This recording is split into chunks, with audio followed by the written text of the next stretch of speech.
আসসালামু আলাইকুম। ICT video টিউটোরিয়ালে সবাইকে স্বাগতম জানাচ্ছি। আজকে আমরা দেখব কিভাবে বাইনারি সংখ্যাকে ডেসিমাল সংখ্যায় কনভার্ট করা যায়। তো প্রথমে আমি একটা বাইনারি সংখ্যা নিয়ে নিচ্ছি। সাপোজ ধরুন 110 এরকম একটা বাইনারি সংখ্যা, এটাকে আমরা ডেসিমালে কনভার্ট করব। তো সেই ক্ষেত্রে দেখুন, ভালোভাবে একটু যদি খেয়াল করেন, আমাদের পূর্বতন যে কনভার্সনগুলো ছিল সেখানে আমি আগেই বলেছি যে 10 কিন্তু কখনো আপনি ব্যবহার করবেন না। আর 10 যদি ব্যবহার না করেন সেক্ষেত্রে আমার বাকি রইল 2 ব্যবহার করব।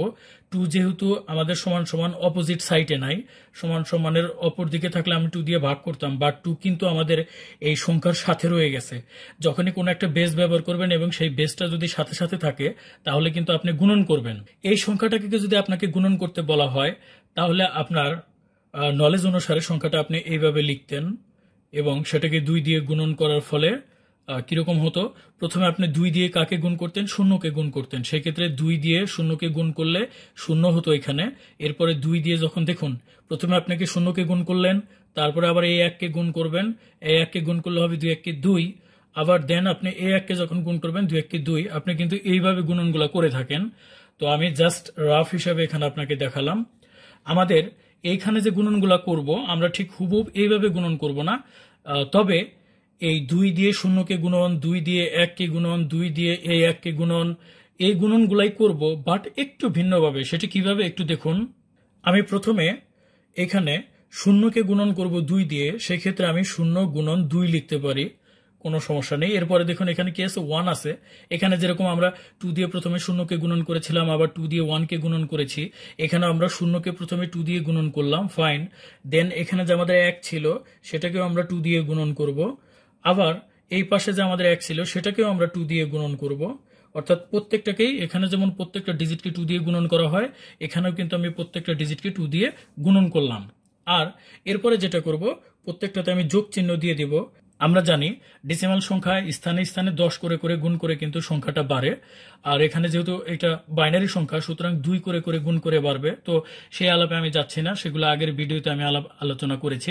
এখন শুধু দেখুন, এভাবে প্রত্যেকটা ডিজিটকে আমরা গুণ করব। কেন গুণ করব? 10 ব্যবহার করব না প্রথমে, এবং 2 ব্যবহার করব। 2 যেহেতু সংখ্যার সাথে, সুতরাং 2 দিয়ে আমি প্রত্যেকটা ডিজিটকে গুণ করব, এবং প্রত্যেকটা ডিজিটকে গুণ করার পাশাপাশি আমি যোগ চিহ্ন দিয়ে দিব।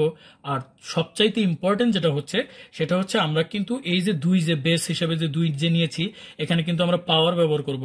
প্রথমে তো পাওয়ার আমি কি এই পাশ থেকে ব্যবহার করব নাকি এই পাশ থেকে ব্যবহার করব, এটা কিন্তু অনেকে এলোমেলো করে। তো এটা মনে রাখার জন্য আমি যদি আর একটা রাফ করি, সাপোজ ধরুন আমি 5 7 8 এই সংখ্যাটা নিলাম। তো এই সংখ্যাটাকে যদি কত লিখছি যদি বের করতে চান, তাহলে আমরা কি বলি? একক, দশক, শতক। তো একক দেখুন, এখানে ডান দিক থেকে কিন্তু আমরা একক বলে থাকি। তো সেই ক্ষেত্রে আমাদের এই ক্ষেত্রে আমরা এই ডান পাশ থেকে এটাকে একক হিসাবে ধরবো। তারপরে দশক, শতক, এখানে যেহেতু একক দশক শতক বলা যাবে না, এটা বাইনারি সংখ্যা, তো 2 করে করে বাড়বে এখানে।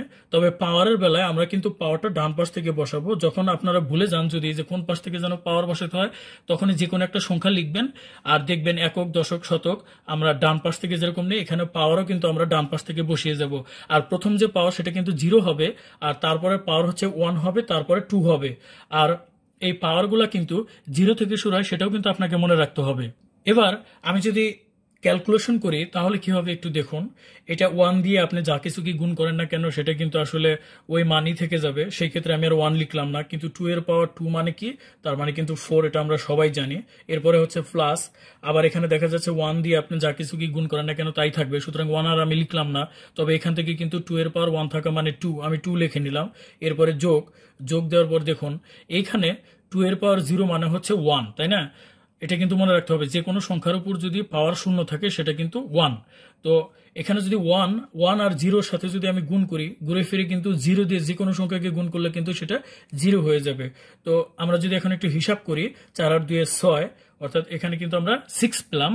এই 6 হচ্ছে আমাদের অ্যান্সারে আসবে, অর্থাৎ আমাদের ম্যাথটা কিন্তু করা শেষ হয়ে গেল। এখন অ্যান্সারটা যদি আমরা একটু গুছিয়ে লিখি, সেক্ষেত্রে 110 আমি লিখলাম। দেন যেহেতু এটা বাইনারি সংখ্যা বেস 2, আর আমি অ্যান্সার কি পেলাম? 6, এবং এখানে আমি কিন্তু 10 লিখে দেব। তো কমপ্লিটলি আমাদের কিন্তু একটা ম্যাথ হয়ে গেল। আর আমি বলছি অবজেক্টিভের জন্য বা দ্রুত করার জন্য আমাদের কিন্তু সিম্পল আর একটা টেকনিক আমরা ব্যবহার করতে পারি। তো আমি রাফ হিসেবে টেকনিকটা যদি একটু দেখিয়ে দিই, দেখুন আমরা জানি binary two decimal, decimal two binary আমরা একটা ট্রিক্স ব্যবহার করতে পারি। সেই ক্ষেত্রে আমরা এর আগেও দেখিয়েছি, সেটা হচ্ছে যে আপনার খাতার ডান পাশে চলে যান। তো খাতার ডান পাশে আমি চলে আসলাম, এই দিক থেকে না কিন্তু, অর্থাৎ আমি এই দিক থেকে লিখছি না, এই দিক থেকে। তো সেক্ষেত্রে আপনি প্রথমে কত লিখবেন? প্রথমে আপনি 1 লিখুন, তারপরে 1 এর ডাবল কত 2 লিখুন, 2 ডাবল কত 4 লিখুন, 4 এর ডাবল কত 8 লিখুন। এভাবে আপনার যা প্রয়োজন আপনি নিতে পারেন, শুধু ডাবল করে আসবে। এখন দেখুন আমরা এই ম্যাথটা কিন্তু এই ট্রিক্সের মাধ্যমে করতে পারি। সেটা কিভাবে? আমরা প্রথমে এখানে কি দেওয়া আছে? 0। তো প্রথমে যদি 0 দেওয়া থাকে তাহলে এখানে 0 মানে ওই সংখ্যাটা আমরা নিব না, 0 থাকা মানে ওই সংখ্যা আমরা নিব না। সুতরাং এখানে কি ব্যবহার করলাম? ক্রস ব্যবহার করলাম। এরপরে আমাদের এখানে কি ছিল? 1 ছিল। তো এখানে যদি 1 থাকে আমরা এই সংখ্যাটা নিব, ফাইন। দেন এখানে লাস্টে আরেকটা 1 ছিল, তার মানে কি এর পরবর্তী সংখ্যা আমরা এটাও ব্যবহার করব। আর যেহেতু এরপরে আর কোনো ডিজিট নাই, সুতরাং এই 8 আসার প্রশ্নই ওঠে না। তো সেই ক্ষেত্রে আমি দেখি আমি নিলাম কি কি, আমি নিলাম 4 আর নিলাম কি 2। তাহলে এই দুটো যদি যোগ করি 4 আর 2 কিন্তু 6 হবে, অর্থাৎ অটোমেটিক কিন্তু এই যে 6। এবার আমরা অপেক্ষাকৃত একটু বড় ডাক নিয়ে যদি করি, বা পূর্ণাংশ এবং ভগ্নাংশ সম্মিলিতভাবে যদি করি, সাপোজ ধরুন আমাদের ডাকটা আগের মতো না দিয়ে একটু পেঁচানো আছে। সেটা হচ্ছে এরকম 0.11 দেওয়া আছে এবং এটা হচ্ছে একটা বাইনারি সংখ্যা, আমরা জানি এটাকে আমাদের ডেসিমালে কনভার্ট করতে হবে। তো এখানে কি করা যায়? অর্থাৎ আমি নতুন আর একটা ম্যাথ নিলাম। তো এই যে নতুন যে একটা ম্যাথ নিলাম, সেই আগের ম্যাথটা কিন্তু দেখুন 110 আমি নিয়েছিলাম, এখানেও কিন্তু আমি 110 নিয়েছি, বাট এবার কিন্তু আমি একটু ভগ্নাংশ নিয়েছি। দশমিকের পর যা থাকে সেটা কিন্তু ভগ্নাংশ। তো এই ম্যাথটা আমরা কিভাবে করব? তো এই ম্যাথটা করার আগে দেখুন আমরা যে এইটুকু নিয়েছিলাম, এইটুকুর জন্য কিভাবে করেছিলাম সেটা কিন্তু আমাদের করাই আছে, তাই না? এখানে কিন্তু আমরা করে ফেলেছি। তো আমাদের 110 জন্য সমাধান কিন্তু এরকমই হবে, বাট আমাদের প্রবলেম হলো যখনই 0.11 দিলাম, এর জন্য আমি কি করব? তো এই ম্যাথটা যদি আমি আবার করি, দেখুন একটু দ্রুত যদি করি, তো 0 দিয়ে এখানে 2 দিয়ে গুণন হবে, এরপরে 1 এর সাথে 2 দিয়ে গুণন হবে, আবার 1 এর সাথে 2 দিয়ে গুণন হবে এবং যোগ চিহ্ন হবে। আমরা জানি এখানে 0, এখানে 1, এখানে 2 হবে পাওয়ার হিসেবে, ওকে ফাইন। এখন প্রবলেম হচ্ছে যে আমি এটুকুর জন্য কি করব? হ্যাঁ, এটুকুর জন্য আপনি কি করবেন? দেখুন আপনি যদি একটু বুদ্ধি করে দেখেন যে বিষয়টা, সেটা হচ্ছে যে আমরা দশমিকের পূর্বে হচ্ছে পূর্ণ সংখ্যা, এই পূর্ণ সংখ্যার জন্য আমরা যা করব, ভগ্নাংশের জন্য কিন্তু আমরা বিপরীত কিছু করব। তো বিপরীত কিছু কি? দেখুন এখানে আমরা যেহেতু পাওয়ারগুলা 0, 1, 2, 3 এভাবে কিন্তু বাড়তে থাকবে। আবার আমরা যদি দশমিকের পরের কিছু নেই, সেক্ষেত্রে আমাদের কিন্তু পাওয়ার কমতে থাকবে। সেটা কিরকম? দেখুন এভাবে যোগ দিন, এবার এটা কত 1, সেই 1টা লিখুন, এবারও 2 দিয়ে গুণন করুন। বাট এইদিকে যেরকম আমাদের বাম দিকে যেরকম পাওয়ারগুলো আমাদের বাড়তেছিল, আর ডান দিকে যত আমরা এগিয়ে যাব তত কিন্তু আমাদের পাওয়ারগুলা কমতে থাকবে। তো সেক্ষেত্রে এখানে আমরা -1 লিখবো, প্লাস আবার দেখুন আরেকটা 1 আছে, তো আরেকটা 1 লিখলাম। এবার আমি আবার 2 লিখবো, সেক্ষেত্রে আমি এখানে -2 লিখবো। তো বিষয়টা আমি যদি আবার একটু বুঝিয়ে দিই, যে আমাদের দশমিকের যে পূর্বের সংখ্যাটা থাকবে, অর্থাৎ পূর্ণ সংখ্যা থাকবে, সেই ক্ষেত্রে আমরা 2 দিয়ে দিয়ে বারবার গুণ করব এবং পাওয়ার হিসাবে প্রথমে 0 ব্যবহার করব, 1 ব্যবহার করব, 2 ব্যবহার করব, এভাবে বাম পাশে যত আসবো আমরা, এই দিকে আমরা যত আসবো তত কিন্তু পাওয়ার বাড়তে থাকবে। আমি যদি একটু দেখাই, একটু দাগ টেনে দেখাই, আপনারা কিন্তু অঙ্ক করার সময় পরীক্ষায় দাগ টানবেন না। তো এখানে ধনাত্মক দেখুন পূর্ণ সংখ্যার জন্য এদিকে কিন্তু 2 করে করে গুণ করেছি, বাট আমাদের পাওয়ার কিন্তু বাড়িয়ে দিয়েছি। 0 ছিল, 1 ছিল, 2 ছিল, আরো যদি থাকতো তাহলে 3 থাকতো, এভাবে আমরা বাড়িয়ে নিতাম। কিন্তু যখনই আমরা ডান দিকে গিয়ে যাব, অর্থাৎ এদিকে দেখুন দশমিকের পর যখন এদিকে যাব বা ডান দিকে যাব, তখন কিন্তু আমাদের একই রকম থাকবে, বাট এইগুলোর পাওয়ার যেহেতু আমাদের বাড়তে ছিল বা ধনাত্মক ছিল, আর এদিকে আমাদের পাওয়ার কমতে থাকবে বা ধীরে ধীরে শুধু ঋণাত্মক হবে, সেক্ষেত্রে -1, -2 এভাবে কিন্তু আমরা নিব। এখন আমি কিন্তু এভাবেও বলতে পারি, এদিকে যেরকম গুণন হচ্ছিল, দেখুন এদিকে 2 দিয়ে গুণন হচ্ছিল, এদিকে 2 দিয়ে, বা তার পাওয়ার কিন্তু ভিন্ন আছে যদিও, এদিকে প্রত্যেকটা গুণন হচ্ছিল, এদিকে কিন্তু আসলে ওয়ান কাইন্ড অফ ভাগ, অর্থাৎ একদিকে গুণন হচ্ছে আর একদিকে ভাগ হচ্ছে। তো সেটা কিরকম? আমি চিহ্ন দিলাম গুণন, অথচ বলতেছি ভাগ। সেটা কিভাবে? দেখুন আমি যদি একটু রাফ করে দেখাই, সেটা হচ্ছে যে আমি সমাধান একটু পরে করছি, আগে একটু রাফ করি, রাফটা একটু নিচে করি, আমি সমাধান করতে খুব একটা জায়গা লাগবে না আশা করি। তো এই রাফটা যদি করি, দেখুন এখানে আমাদের প্রথমে এদিকে একটু তাকান, এখানে আমাদের প্রথমে কি ছিল? 1 গুণন, তারপরে 2, তারপর -1। তো সেটাকে আমরা সেই ওই লাইনটাকে যদি একটু ব্যাখ্যা করি, 2 -1, এর মানে কি? একটু ভাবুন তো, এটা কি আসলে গুণন? না, এটা কিন্তু অ্যাকচুয়ালি ভাগ। কিভাবে ভাগ হইলো? দেখুন 1 গুণন, তো এখানে 2 পাওয়ার -1, 2 পাওয়ার -1 কি? আমরা সূচক অঙ্কে শিখেছিলাম যে যখন কোনো পাওয়ার মাইনাস থাকে তখন আপনি কি করবেন? এখানে একটা দাগ দিবেন, ওকে ফাইন। এই দাগ দেওয়ার পরে এখানে হুবহুব যা আছে আপনি তাই লিখবেন, জাস্ট মাইনাসটা লিখবেন না। তাহলে আমি হুবহুব তাই লিখতেছি, মাইনাসটা লিখতেছি না, এখানে কিন্তু আমি মাইনাস দেইনি। এখন প্রশ্ন হচ্ছে উপরে যে দাগ দিয়েছি তার উপরে কিন্তু অল টাইম আমরা 1 নেব। তো তাহলে এখান থেকে আমরা কি লিখতে পারি একটু দেখুন তো। 1, তো আমি 1 লিখলাম, এরপরে গুণন, তারপরে উপরে 1 থাকবে, এবং এখানে যেমন 2 পাওয়ার 1 সেক্ষেত্রে 2 2ই কিন্তু। এবার দেখুন এই 1টা কিন্তু এই 1 এর সাথে গুণন হবে, এই 1 এর সাথে 1 এর গুণন হলে উপরে হচ্ছে 1 আর নিচে হচ্ছে 2। তাহলে এবার দেখুন তো এই যে 2, এই যে এখানে যে আমরা গুণন দিলাম যে 2 এর সাথে 1 এর গুণন, আসলে কিন্তু এই 1 এর সাথে 2 দিয়ে কিন্তু এখানে ভাগ। তো আপনারা বুঝতেই পারতেছেন এই পাশে কিন্তু ভাগ হচ্ছে আর এই পাশে কিন্তু গুণন হচ্ছে। বিষয়টা আমি যদি এই অংশটুকু নিয়ে যদি ব্যাখ্যা করি তাহলে আপনারা আবার দেখতে পারবেন। তো 1 গুণন আমাদের কি ছিল 2 টু দি পাওয়ার -2। তো সেই ক্ষেত্রে আমি বলেছি যে এখানে কিন্তু 1 গুণন হইলেও, আমরা বলতেছি গুণন বা দেখতে গুণন মনে হলেও, এটা কিন্তু অ্যাকচুয়ালি 1 কে ভাগ করা হবে। সেটা কিভাবে আমি আবার একটু দেখাই দেই। 1 আমি গুণন চিহ্ন রাখলাম। তো আমাদের সূচকের নিয়মে কি হবে, আমি বলেছি যা আছে হুবহুব তাই লিখবেন। তো যা আছে হুবহুব তাই লিখলাম, শুধু মাইনাসটা লিখবো না, আর দাগের উপরে আমরা একটা 1 নেব। Okay fine. তারপরে 1 গুণন এটা কি হবে, এখানে কিন্তু 4 হবে আর উপরে কিন্তু একটা 1 থাকবে। এবার দেখুন, এবার কিন্তু 1 আর 1 গুণ করলে কিন্তু 1 হবে, নিচে কিন্তু 4 হবে। তো এটা কি, এই যে উপরে 1 হলো নিচে যে 4 হলো, এটা কি? এটা কিন্তু আসলে, এটা কি গুণন বলবেন আপনি? না, এটা কিন্তু গুণন না, এটা কিন্তু 1 কে ভাগ করা হচ্ছে। তো যাই হোক, আমি অনেকটুকু রাফ করলাম। আমি শুধু এতটুকু বুঝাইতে চেয়েছি যে এইগুলা হচ্ছে দাগের, এইটুকু হচ্ছে আমাদের গুণন, আর এদিকে যত যাচ্ছে এগুলো কিন্তু আমার ভাগ হচ্ছে। আমি আগেই বলেছি আমাদের পূর্ণ সংখ্যার ক্ষেত্রে যা কিছু করা হয় ভগ্নাংশের জন্য তার ভিন্ন কিছু করা হয়। তো সেক্ষেত্রে এই লাইনটা যদি আমি একটু ক্যালকুলেশন করি, দেখুন পুরোটাই আসলে রাফের মতো। আমি একটা কমপ্লিটলি একটা ম্যাথ করে দেখাবো। তো তার আগে আমি একটু ভিন্ন ভিন্ন অংশ ভাগ করে করে দেখালাম। তো আমার ধারণা আপনারা বুঝতে পেরেছেন। এবার এটা যদি আমরা হিসাব করি, তো সেই ক্ষেত্রে এখান থেকে 4 লিখতে পারবো, 1 লেখার কোনো প্রয়োজন নেই। তারপরে আমি যোগ দিলাম। এখানে দেখুন, এখানে 1 কে দিয়ে যা দিয়ে গুণ করবেন সেটাই থাকবে, সুতরাং এখানে 2 এর পাওয়ার 1 হলে কিন্তু 2ই লিখতে পারবো। আর যখনই আপনি এখানে 0 দেখবেন, সুতরাং সেটা লেখারই দরকার নেই, কারণ এখানে যাই হোক না কেন 0 সাথে গুণ হলে অটোমেটিক সেটা 0 আসবে।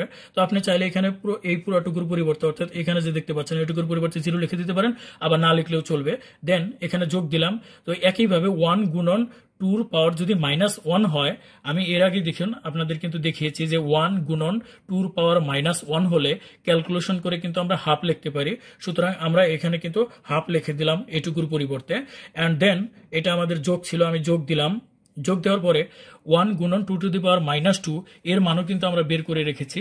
এই যে 1 গুণন 2 টু দি পাওয়ার -2 থাকলে সেটা গুণ করলে কিন্তু আমরা জানি, ক্যালকুলেশন করলে আমরা জানি 1/4 হয়। তো সেই ক্ষেত্রে আমরা কিন্তু এখানে 1/4 লিখে দিতে পারি, তাতে কোনো প্রবলেম হবে না। তারপরে আমরা কি করব দেখুন, 4 গুণ যোগ, এখানে কি আছে 2 আছে, সেই ক্ষেত্রে এটা কিন্তু আমরা 6 লিখতে পারি, প্লাস এরপরে এটা 1 কে 2 দিয়ে যদি আপনি ভাগ করেন তাহলে কিন্তু আমরা 0.50 লিখতে পারেন বা 5 লিখতে পারেন, এটা আপনার ইচ্ছা। ক্যালকুলেটরে করতে পারেন বা আপনি নিজেও ভাগ করতে পারেন, অর্থাৎ হাফ আর হাফ যে কথা আর 0.5 কিন্তু একই কথা। একইভাবে আপনি যদি এরপরে 1/4 কে যদি ভাগ করেন ক্যালকুলেটর দিয়ে, সেক্ষেত্রে কিন্তু আপনি 0.25 পাবেন। আর এখন যদি সবগুলা সংখ্যা যোগ করেন সেক্ষেত্রে আমাদের তো 6 আছেই, এই দুটো যোগ করেন যদি, আমি একটু দেখতেছি যোগ করলে কি হয়। 0.5 এখানে ছিল আমাদের, তারপরে 0.25 এই টাইপের ছিল, দেন 5 এখানে আসবে 7, তারপরে দশমিক এখানে 0, আর এর সাথে যদি আমরা 6 যোগ করি তাহলে 6.75 হবে। অর্থাৎ এখানে কিন্তু আমরা লিখতে পারি 6.75 যোগ করলে এরকম আসবে। তো এটার অ্যান্সার লেখার ক্ষেত্রে কি হবে, আমি জাস্ট রাফের মতো করে এখানে একটু ম্যাথটা দেখাই দিলাম, পরবর্তীতে কমপ্লিটলি একটা ম্যাথ করতেছি। তো সেক্ষেত্রে 1 এখানে দশমিক দিলাম, 1 সমান সমান দিয়ে আমরা অ্যান্সার লেখার সময় 6.75 আর এখানে কিন্তু 10 লিখে দেবো, এভাবে কিন্তু অ্যান্সারগুলো লিখবো। তো যাই হোক, এটা আসলে রাফ করতেছি যে কারণে এত এরকম হচ্ছে। আমি এখন কমপ্লিটলি একটা ম্যাথ করে দেখাচ্ছি, তাহলে আপনারা আরো ভালোভাবে বুঝতে পারবেন। এবার আমরা একটু বড় ডাক নিয়ে করে দেখি। 1 1 3টা 1 4টা 1 5টা 1, তারপরে একটা শূন্য দিলাম, আমি দশমিক দিলাম, দেন 0 0 1 দিলাম, অনেক বড় একটা ডাক নিচ্ছি আমি, এখানে 2 দিলাম, এবং এখানে এটাকে আমরা পরিবর্তন করব ডেসিমালে। একটা ম্যাথ যদি আপনি ভালোভাবে পারেন, এই নিয়মের সব ম্যাথে কিন্তু আপনি পারবেন, অর্থাৎ বেশি বেশি এক্সাম্পল করার প্রয়োজন নাই আমার, শুধুমাত্র 2-1টা এক্সাম্পল বুঝিয়ে দিলে আপনারা বইয়ে যে আছে সেগুলো প্র্যাকটিস করবেন বা আপনার বানিয়ে সংখ্যা নিয়ে করে দেখবেন। তো ঠিক আছে, আমি এখন এই ম্যাথটা শুরু করছি। তো ঠিক একইভাবে আমি ধরে নেই দশমিকের আগে টুকু আমি কিভাবে করতাম সেটা আগে করি, অর্থাৎ এই 0 কে আমি 2 দিয়ে গুণ করতাম। তো সেই ক্ষেত্রে আমি এখানে 0 কে 2 দিয়ে গুণ করলাম, দেন 1টা 2টা 3টা 4টা 5টা 1 আছে, তো আমি 5টা 1 যদি লিখি, 1টা 2টা 3টা 4টা 5টা 1 নিয়ে নিলাম এবং প্রত্যেকটার সাথে যদি আমি 2 দিয়ে গুণ করি, আমি বলেছি যে গুণ করলে কিন্তু আমরা ঠিক তাই করি, আলাদা আলাদাভাবে প্রত্যেকটার সাথে গুণ করি আমরা। তো এখানেও কিন্তু আমি তাই করতেছি, আলাদা আলাদাভাবে প্রত্যেকটার সাথে গুণ করতেছি। আর মাঝখানে আমরা কি ব্যবহার করি? যোগ চিহ্ন ব্যবহার করি, ইতিমধ্যে আপনারা জেনে গেছেন সেটা। তো আমি এখানে যোগ চিহ্ন ব্যবহার করতেছি। এবার পাওয়ার বসানোর ক্ষেত্রে আমরা কি করব? এখানে কিন্তু পাওয়ার বসানোর ক্ষেত্রে 0 বসাবো, দেন এখানে 1 2 3 4, এখানে হচ্ছে আমাদের 5 ব্যবহার করব। আর এইখানে আমি একটু সমান সমান দিতে ভুলে গেছি, এখানে কিন্তু আপনারা একটু সমান সমান দিয়ে নেবেন। যাই হোক, এখন আমাদের ম্যাথ কিন্তু এটা পূর্ণ সংখ্যার ক্ষেত্রে এতটুকু হইলো, বাট ভগ্নাংশ যে সেটাও তো আমাদের করতে হবে না? সেটা করতে গেলে অলরেডি আপনারা বুঝে গেছেন, সেটা হচ্ছে যে এই শূন্যর সাথেও কিন্তু 2 দিয়ে গুণন হবে, আবার এখানে যে শূন্য ছিল ওটার সাথেও কিন্তু 2 দিয়ে গুণন হবে, এরপর আবার 1 আছে ওটাতেও কিন্তু আমরা 2 দিয়ে গুণন হবে। আসলে এগুলা গুণন যে না সেটা আপনারা দেখে গেছেন, এগুলো আসলে অ্যাকচুয়ালি ভাগ, গুণনের মতো দেখতে মনে হলেও। তো সেটা কিভাবে? তার আগে আমি এখানে যোগ চিহ্নগুলো ব্যবহার করে নিই। আমরা যখন পাওয়ার বসাবো, অর্থাৎ দশমিকের পরের সংখ্যাগুলো যখন পাওয়ার বসাবো, তখন কিন্তু অবশ্যই এখানে -1 দেব, শুরুতে -1 দেব, তারপর হচ্ছে -2 দেব, তারপর হচ্ছে -3 দেব। আর আরেকটা জিনিস, আমাদের কিন্তু এই যে পাওয়ারগুলো যে ব্যবহার করতেছে সেগুলো কিন্তু বেসের উপর ব্যবহার করতে হবে, অর্থাৎ এখানে বেস হচ্ছে 2, প্রত্যেকটা পাওয়ারে কিন্তু 2 এর উপর। দেখুন, কেউ যদি ভুল করে মনে করে যে 2 তো নিছি, আমি বেসগুলো, আমি পাওয়ারগুলা এই 1 এর উপর দেবো, এই 1 এর উপর দেবো, 0 এর উপর পাওয়ার দেবো, তখন কিন্তু অঙ্কটা অটোমেটিক কাটা গেল। তো যাই হোক, এবার আমি ক্যালকুলেশন করে দেখাচ্ছি এই ক্যালকুলেশনগুলো কেমন হতে পারে। তাহলে 1 গুণন 2 টু দি পাওয়ার 5, তো 1 এর তো কোনো মূল্য নাই, বাট 2 টু দি পাওয়ার 5 মানে কি সেটা ক্যালকুলেটরও আমরা ব্যবহার করতে পারি। বা 2 টু দি পাওয়ার 5 মানে কি 2 5 বার লিখবো আমরা। তো আমরা যদি একটু রাফ করি, সেটা হচ্ছে যে আমি রাফটা কোথায় করি, রাফটা আলাদা একটা পৃষ্ঠা নিয়ে নিচ্ছি আমি।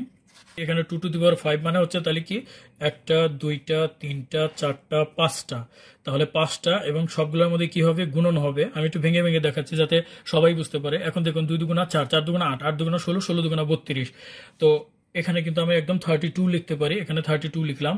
এরপরে দেখুন এখানে কত আছে? 2 টু দি পাওয়ার 4, তো 2 টু দি পাওয়ার 4 মানে কি? তাহলে 4টে 2 এর গুণন হবে, 2 দুগুণা 4, 4 দুগুণা 8, 8 দুগুণা 16। তো এখানে আমরা শুধু 16 লিখতে পারি। আপনারা ক্যালকুলেটরে করতে পারলে কিন্তু ইজি হয়ে যায়, আমি এমনিতেও দেখিয়ে দিচ্ছি। এখানে দেখুন 2 টু দি পাওয়ার 3 মানে কি? তাহলে 3টা 2 এর গুণন, তো 3টা 2 যদি গুণন করেন 2 দুগুণা 4, 4 দুগুণা 8, এখানে কিন্তু আমরা 8 লিখতে পারবো। তারপরে আমরা জানি এটা নর্মালি 4 হবে। তারপরে এখানে হচ্ছে আমাদের কত হবে? 2 এর পাওয়ার 1 হওয়া মানে হচ্ছে কিন্তু 2, আর সেই 2 যদি এখানে আপনি গুণ করেন তাহলে কিন্তু 2ই হবে। আর এরপরে হচ্ছে এটা কত? প্লাস, আমি প্লাস দিলাম। এখন দেখুন এখানে 0 টু দি পাওয়ার 0 গুণন 2 টু দি পাওয়ার 0 আছে, তো 2 টু দি পাওয়ার 0 মানে হচ্ছে এখানে কিন্তু 1 আসবে, এর মান কিন্তু 1 আসবে। তো এই বিষয়টা যদিও 0 থাকা মানে কিন্তু অলরেডি এখানে যাই থাকুক না কেন সেটা আমরা অটোমেটিক 0 লিখতে পারি, বাট আমি একটা জিনিস মনে করে দিতে চাই, সেটা হচ্ছে যে কোনো সংখ্যার পাওয়ার যদি 0 থাকে, সাপোজ ধরুন এখানে আমি বিশাল একটা সংখ্যা লিখলাম 5000, এখন এটার পাওয়ার 0 হওয়া মানে কিন্তু এটা সবসময় 1। যে কোনো সংখ্যার ক্ষেত্রে যদি আমরা 0 দেই তার পাওয়ার, তাহলে কিন্তু 1। আর কিছু ব্যতিক্রম ক্ষেত্রে, অর্থাৎ এই যে ইনফিনিটি বা মাইনাস ইনফিনিটি বা 0 টু দি পাওয়ার, এই জিনিসগুলা বাদে বাকি যে কোনো সংখ্যার ক্ষেত্রে, ইভেন আপনারা যদি কোনো এক্স মনে করেন, যেমন এক্স টু দি পাওয়ার 0, তো এক্স টু দি পাওয়ার যে কোনো, যদি বলেন ক টু দি পাওয়ার 0, সব ক্ষেত্রেই কিন্তু 1 আসবে। আর এটার ম্যাথমেটিক্যাল একটা রিজন আছে, সেই রিজনটা এখন আমি ব্যাখ্যা করতে চাচ্ছি না। আপনারা কেউ কেউ নিশ্চয়ই জানেন, তো যদি না জানেন এটার ব্যাখ্যাটা জেনে নেওয়ার চেষ্টা করবেন। আমি জাস্ট এটুকু বলতে চাচ্ছি যে কোনো সংখ্যার ক্ষেত্রে পাওয়ার 0 থাকলে কিন্তু আমরা সেটাকে 1 লিখতে পারি, সেটা যত বড় সংখ্যাই হোক না কেন। এখানে 2 টু দি পাওয়ার 0 মানে হচ্ছে তাহলে কত? 1 কে 0 দিয়ে গুণ করলে কিন্তু 0 হয়ে যাবে, বা 0 যদি থাকে আর সেই 0 সাথে এখানে যত বড় সংখ্যাই থাক না কেন সেটা কিন্তু অটোমেটিক 0 হয়ে যাবে। কাজে আমি এখানে 0 লিখলাম, প্লাস, এবার আমি প্লাস লিখলাম। আবার দেখুন এখানে অলরেডি 0 আছে, তো এখানে যাই আসুক না কেন সেটা কিন্তু অটোমেটিক আমাদের 0 আসবে। ফাইন, আমি 0 লিখেছি। তারপরে হচ্ছে আমাদের 2টা 0 চলে আসলো। এরপরে প্লাস, এখানে যদি একটু খেয়াল করেন এখানেও 0 আছে আমাদের, তো এই ক্ষেত্রে আমাদের যদি 0 থাকে এটুকুর মানও কিন্তু আমরা 0 লিখতে পারি। এরপরে হচ্ছে প্লাস, তারপর আমরা প্লাস দিলাম। এবার দেখুন এখানে কি আছে? 1 আছে গুণন 2 টু দি পাওয়ার 3 আছে, তো 2 টু দি পাওয়ার 3 যে আছে, তো সেটা আমি যদি একটু রাফ করে দেখাই, যদিও আপনারা অলরেডি বুঝে গেছেন, আমি আবার একটু রাফ করতেছি। দেখুন অর্থাৎ আমাদের কেমন ছিল? 1 গুণন 2 টু দি পাওয়ার -3, তো 2 টু দি পাওয়ার -3 মানে কি? তাহলে আপনার 1 দিন গুণন, আমি বলেছি আমাদের সূচকের নিয়মে যা আছে আপনি তাই লিখুন, এখানে মাইনাসটা দিবেন না, ওকে? আর এখানে উপরে শুধু একটা 1 দিবেন। তো সেই ক্ষেত্রে এটা কি হবে? 1 গুণন, এটাকে আপনারা কি লিখতে পারেন? 1, আর এখানে কত? আমরা জানি 2 পাওয়ার 3 থাকলে কিন্তু 8 লেখা যায়। অর্থাৎ আমরা এরপরে লাইনে আমরা কি লিখতে পারি একটু দেখুন। এরপরে লাইনে কিন্তু আমরা অনেককে 1, এখানে 1 লিখলাম, নিচে কিন্তু 8 লিখতে পারি। আর এটা আমরা যদি ভাগ করি সেক্ষেত্রে কিন্তু আমাদের 0.125 আসার কথা। সেটা আমরা ক্যালকুলেটর করতে পারি বা এমনিও ভাগ করতে পারি। তো অলরেডি আমরা এটা কিন্তু মান পেয়ে গেছি যে দেখুন এইটুকুর মান হচ্ছে কত আমাদের 0.125। তো 0.12 তাহলে আমরা অটোমেটিক এইটুকুর মান হচ্ছে 0.125 এটুকু লিখে নিতে পারি। তো আপনারা এইভাবে হুবহুব লিখতে পারেন, অথবা যে না সরাসরি যদি না লেখেন তাহলে সেই ক্ষেত্রে কি করবেন, এটুকু আমি কাটা দিয়ে দিলাম, সেক্ষেত্রে আমি ধরে নিই 1 গুণন এখানে 1/2 লিখতে পারেন বা 1/8 একদম লিখতে পারেন। ঠিক ক্যালকুলেশন করলে কিন্তু ঘুরে ফিরে কিন্তু আমাদের 0.125 এটুকুই কিন্তু আসবে। তো আমি সরাসরি যদি না লেখেন সেক্ষেত্রে যোগ দিয়ে আপনারা 1 গুণন 1/8 কিন্তু লিখে নিতে পারেন। দেন এখন যদি আমি ক্যালকুলেশন করি, দেখেন এই সংখ্যাগুলো আমি এখন যোগ করতে চাচ্ছি, অর্থাৎ 32, 16, 8, 4, 2 প্রত্যেকটা সংখ্যায় যদি আমরা যোগ করি তো এখানে কত হবে, আমি একটু যোগটা একটু দেখাচ্ছি। 8 দুগুণা 16, 3 8 24। তো এই দুইটা মিলে হলো 24, 24-এর সাথে 4 যোগ করলে হবে 28, 28-এর সাথে 2 যোগ করলে কত হবে 30, 30 আর 32-এ কত হয় আমাদের 60, 62 হচ্ছে কিন্তু। তো আমরা এখানে 62 লিখতে পারি। আর প্লাস আমরা কিন্তু অলরেডি জেনে গেছি যে 1 গুণন 1/8 যদি থাকে সেটাকে আমরা 0.125 লিখতে পারি। আর এটা যদি আমরা যোগ করি সেক্ষেত্রে কিন্তু 62.125 হবে। অলরেডি আমাদের অ্যান্সারে কিন্তু আমরা চলে এসেছি। অর্থাৎ এটার অ্যান্সার যদি কেউ লিখে, এই ডাকটুকু দেখুন, এইখানে পুরাটাকে সে লিখতে হবে, পুরাটা লেখার পরে তার অ্যান্সারে শুধু এখানে এইটুকু লেখার পর দেন তাকে এইটুকু লিখতে হবে। অর্থাৎ আমি অ্যান্সারটা আবার একটু সুন্দর করে লিখি। তো অতএব অ্যান্সার লেখার সময় আমি পুরো ডাকটা আবার লিখবো। কয়টা ওয়ান ছিল আমাদের একটু খেয়াল করি, 1 2 3 4 5টা ওয়ান ছিল, দেন একটা জিরো ছিল, 1 2 3 4 5টা জিরো ছিল, দশমিক ছিল, তারপরে কি ছিল আমাদের 2টা 0 1 ছিল। তো সেক্ষেত্রে 2টা 0 1 লিখলাম আমরা, এবং এটা 2 ভিত্তিক সংখ্যা। আর এই পাশে দেখুন, এই পাশে কত হবে, এই পাশে যে এইটুকু হবে 62.125, এটা কিন্তু অ্যান্সার আসবে। আর এখানে আমি কত লিখবো, অবশ্যই 10 লিখবো। অর্থাৎ কমপ্লিটলি কিন্তু আমাদের একটা ম্যাথ হয়ে গেল। এভাবে আপনারা বইয়ের বাকি ম্যাথগুলো করবেন বা আরো কিছু এক্সাম্পল নিয়ে করবেন। সবচেয়ে বড় কথা হচ্ছে ক্যালকুলেশন কিন্তু একবার হতে পারে, আর একবার রং হতে পারে, একটু প্রবলেম হতে পারে, সেটা বড় কোনো ফ্যাক্ট না। একটু মনোযোগ দিয়ে করলে কিন্তু ক্যালকুলেশন হয়ে যায়। বাট এই যে নিয়ম ধরা যায়, আমি যে বলেছি যে 10 ব্যবহার করবেন না 2 ব্যবহার করবেন, তো 2 ব্যবহার যে করবেন সেটা কিন্তু এই সংখ্যার সাথে রয়ে গেছে। সুতরাং আপনি 2 দিয়ে বারবার কি করবেন, গুণ করবেন, এবং গুণ করবেন। গুণ করার ফলে শুধু গুণ করার ক্ষেত্রে আপনার কিন্তু শুধু সংখ্যা উল্লেখ করলেই হবে না, আপনার কিন্তু পাওয়ার মেনশন করতে হবে। আর পাওয়ারটা হচ্ছে এটা 0 পাওয়ার 1 2 3 এভাবে এইদিকে পাওয়ার হবে। আর এই দিকের পাওয়ার গুলা কেমন হবে, -1 -2 -3 এভাবে পাওয়ার হবে। আর দেন তারপরে আপনি ক্যালকুলেশন করবেন। আমার ধারণা আপনারা সবাই বুঝে গেছেন। আপনারা বাইনারি থেকে ডেসিমাল গুলো এগুলো কনভার্ট করার চেষ্টা করবেন। আর একই নিয়মে আপনারা কিন্তু অক্টাল থেকে ডেসিমাল করতে পারবেন এবং হেক্সাডেসিমাল থেকে আপনারা ডেসিমাল করতে পারবেন। সেগুলো আপনারা নিজেরা ট্রাই করবেন। আর আমি পরবর্তী ভিডিওতে এগুলো দেখিয়ে দেবো ইনশাল্লাহ। সবাই ভালো থাকবেন। খোদা হাফেজ। আসসালামু আলাইকুম।